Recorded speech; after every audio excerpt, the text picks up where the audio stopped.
அது அவர் தனிச்சு நின்று வெல்ல முடியாதுன்னு சொல்லக்கூடாது. தத்துவம் இல்லாமல் தான் வெல்ல முடியாதே ஒழிய தனிச்சு நின்று வெல்ல முடியாதுன்னு ஒன்றும் இல்லைங்க. நம்மளால் வெல்ல முடியாதுன்னு ஏன் சொல்கிறீங்க? அப்படி ஒரு கோட்பாட்டை நீங்கள் இவங்க அப்படியே சொல்லி சொல்லி உங்கள் மனநிலைக்குள்ளே அதை தள்ளிட்டாங்க. தனிச்சு நின்று வெல்ல முடியாதுன்னு நம்ம சொல்லவே கூடாது. நீங்கள் பார்த்துக்கிட்டே இருங்க.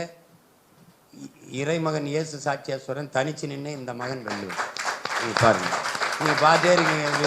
தனிச்சு நின்று நான் தனிச்சு நிற்கிறேன்னு யார் சொன்னது? 36 லட்சம் மக்கள் எனக்கு வாக்கு செலுத்தி நாங்கள் உன்னோடு இருக்கிறோம்னு கேட்டிருக்காங்க. ஒரு சித்தாந்தத்தோடு சினிமா வந்து சேருவது சரி, ஒரு சினிமாவோடு உயர்ந்த சித்தாந்தம் போய் சரணடைவது சரியா வராது. பிரபாகரன் என்ற ஒரு பெருந்தலைவனை தலைவனை ஏற்றுக்க அவன் மகன் போய் இன்னொருத்தரோட போய் நிற்கிறது சரியா வராது. வேணா எங்களை ஏற்றுட்டு எங்களோட வாங்க வரணும். அவர் முதல்ல பெரியாரை கீழே விட்டு வரணும். நீங்க பெரியார் கொள்கை வழிகாட்டினா பெரியாரின் எந்த கொள்கையை ஏற்கிறீங்கன்னு கேட்டால் எனக்கு விளக்கம் சொல்லணும். எந்த கொள்கை? சாதிய ஒழிப்பு. ஒழிஞ்சிருச்சா சாதி? சாதி ஒழிப்புக்கும் பெரியாருக்கு என்ன சம்பந்தம் இருக்கு? பெண்ணிய உரிமை. எது பெண்ணிய உரிமை?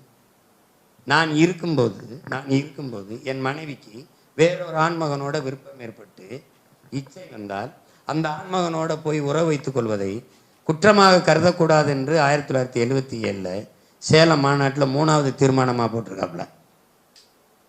இதான் நீங்கள் பெற்றுக் கொடுத்த பெண்ணிய உரிமையை. உனக்கு அந்த ஆண்மகனோட வாழ விருப்பம் இல்லைன்னா சட்டப்படி போய் மனமுறிவை பெற்று பிடித்த ஆண்மகனோடு போய் இணைந்து வாழுன்னு சொல்கிறது வேணால் சீர்திருத்தம் மாறுதல்னு சொல்லலாம். புருஷன் இருக்கும்போதே உனக்கு விருப்பப்பட்ட ஆம்பளையோட போய்க்க அதை சமூகம் குற்றமாக கருதக்கூடாதுன்னு பரிந்துரைக்கிறத ஏற்குதா அந்த சமூகம்? முதல்ல என் மொழியை சனியன்னு சொல்ல நீ யாரு?